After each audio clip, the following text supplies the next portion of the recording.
Hi there, Sanbonani Molweni. Welcome to Fix Channel. If you're here, please subscribe before the end of the video.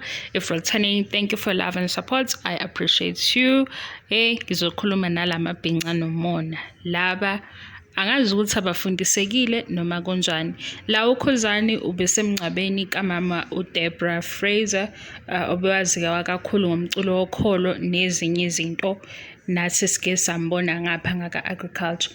So uKhuzani angithi wenza umaskandi akaculeni igospel, kodwa-ke wasebenzisana nomama uDeborah noma bebehlangana-ke kwimicimbi ethile ngenxa yohlelo lomsebenzi.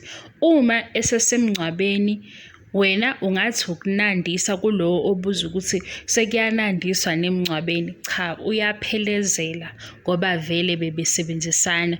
Kulo odlala ibhola nike nibone ukuthi kuye kufike labade dlala nabo ibhola abanye bebambe ibhokisi, kodwa ifamily isuke ikhona ingoba basuke bemphelezela.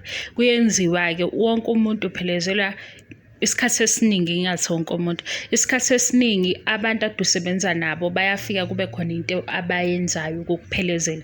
Bengicela ukuthi uthathe ngaleyo ndlela, nime nje ngalento yenzondo nomona. NanguKhuzani ubecula ijele emngcwabeni kamama uDeborah Fraser, aqhubeke alale ngokuthula.